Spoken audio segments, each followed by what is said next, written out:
Welcome back to the Black Sheep channel. Black Sheep here. Today I've got something special for you. Today we're doing a gun review video. Yes, I said review. And it's going to be about an American legend.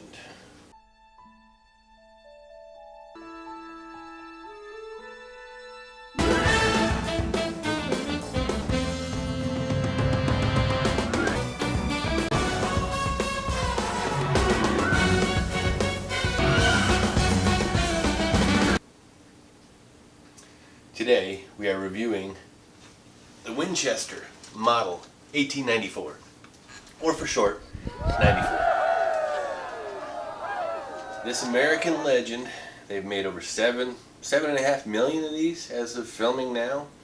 It's called the Model 94 because it was originally manufactured in 1894. John Browning was the designer. And in 1894, when he produced around 14,000 of these initially in that first year. What made them revolutionary was the lever action, of course, the speed, the short, quick handling of the rifle. It's a compact, lightweight, easy to carry rifle, immediately adopted and loved by America. In the first year, in 1894, it was produced in two small black powder calibers that I always have to look up, a 3240 and a 3255 Winchester were the calibers initially in 1894. Then they changed some of the steel or the manufacturing, as I understand it, to accommodate in 1895 a larger cartridge, the 3030. The 3030 was also called the 30 Winchester, the 30 WCF. It was Winchester Centerfire WCF when it came out in 1895. But most of the 7.5 million of these that have been manufactured have been made in that 30-30 caliber. The 30-30 round is a lot of the reason for the success of the rifle. Between 150 and 170 grain bullet, ideal for taking medium to large game in North America, particularly deer. Most folks who own one of these rifles have probably taken deer hunting with it, at least tried to take a deer with it. Also, of course, the rifle that won the West. Everybody's seen this in every single Western ever made, obviously. There's a lever action in there. And this rifle was made in several different calibers. It had about 5 or 6 different calibers over the years. So there were different calibers, but the 30-30 was the main reason for its success.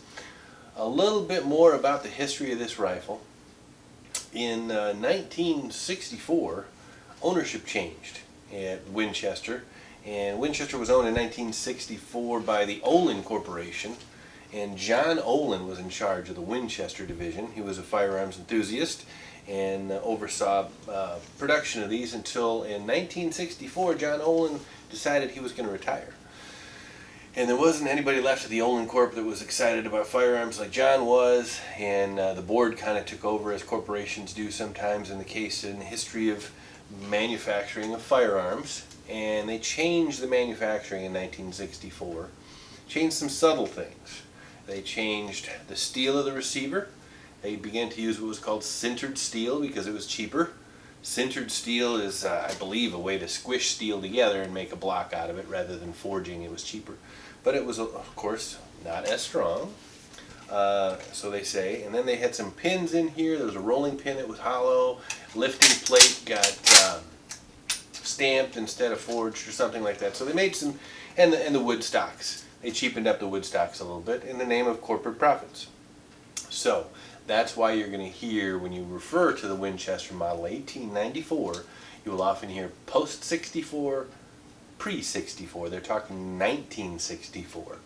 So for 70 years, just about, this Winchester has the pre-64 connotation to it. Now, if you're wondering which one you have, if you stay till the end of the video, I will reveal the serial numbers for 1964 so you'll know if you have a pre or a post-64. Stay till the end of the video for that, though. Alright, back to the design of the rifle. Had a tubular magazine, had a lever action, and a top ejection. Those are all important. The tubular magazine makes it a high capacity rifle, easy to load. It also makes it, because you're loading a bullet into a tube, and the front of the bullet's going into the back of the other bullet, you can't have a pointed bullet. Okay, so the 30-30 became a flat-nosed or a round-nosed or a soft-nosed round simply because of the tubular magazine of the 1894, the Winchester 1894, and you couldn't have a pointed round going off in a primer for the back one. You'd have a premature detonation in your magazine. It'd be a very bad thing. So it became known as the 30-30 round became a soft point round nose round. A lot of that, they say, is the reason why they'll say this rifle is limited to about 200 yards in range. Beyond that, the bullet's not very effective, even though it's squeezing out of this rifle at over 2,200 feet per second in a 170 grain. But without that pointed round, the trajectory just won't go past 200 yards effectively. Now, Leverlution and a couple of modern firearms manufacturers, ammunition manufacturers have taken and pointed some rounds with some plastic and some polymer so they won't detonate in the magazine tube, but yet they will fly a little bit better. That's a whole different story. That's a whole different... I'm digressing too much in this video. So anyway, a little bit about the soft point, the 30-30, and the top ejection. One thing you can't really do with a Winchester 94, at least these models, was mount a scope because of the ejection port. The bullet's coming out the top. So you can't mount traditional scope rings on the top like you'd want to on a lot of deer rifles. Okay, so that's one of the reasons why the competition for the 1894 came along, the Marlin 336. I did a different video on that. You can check that out right up here if you want to check out the comparison between a 336 and a 94. But back to the 94. Well, we had some other changes after 1964. There were some more ownership changes. In 1992, however, it reverted to the CZ company. And CZ, you guys make some great firearms. I like a lot of CZs, but CZ wanted to take this rifle and sell it internationally, and to do that they wanted to put on a safety, and they designed in a crossbolt safety right here. So if you see a Winchester 94 out there that has an ugly looking crossbolt safety right here where the hammer is, that is a post 92 check when CZ owned it. Abomination. Americans hated that. CZ didn't stay the owner of Winchester for too long. But yeah, Americans, no reason to have a crossbolt safety on there. Ridiculous. So again, 1992, you probably don't want one of those. You probably couldn't give me one. Terrible thing. You don't need a crossbolt safety on this rifle.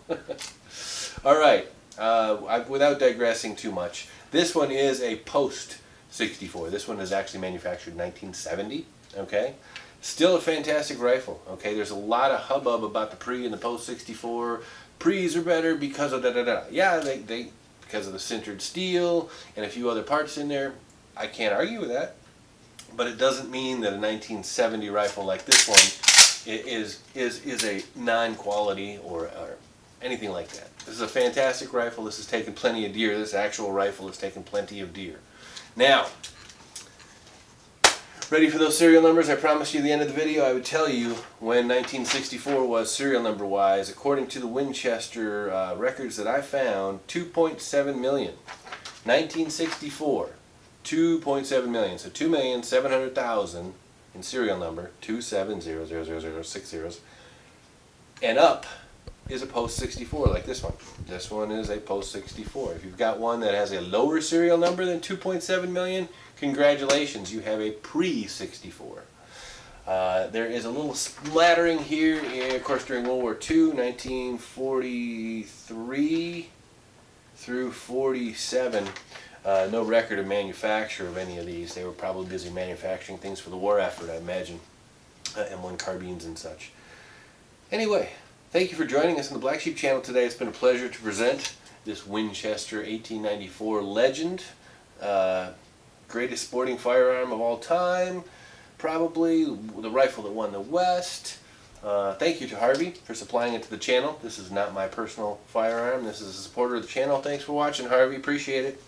And by the way, if this is your first time watching the channel, hit that subscribe button down there so you can catch these weekly videos we're throwing out. I got some nice videos and some nice guns coming up. Hit the subscribe button, click the like, the thumbs up, share me on social media if you like, and check back every week for another video. Well, look at some of my old videos too, by the way. There's over 200 on the channel now. And if you'd like to support the channel, we do have some swag out. I've got some t-shirts available, limited edition, Black Sheep Wear. You'll see the link in the description down there from Teespring. Get them while you can, and it does help support the channel. We appreciate those who buy those t-shirts and hoodies. And see us again next week on the Black Sheep channel. Thanks for watching.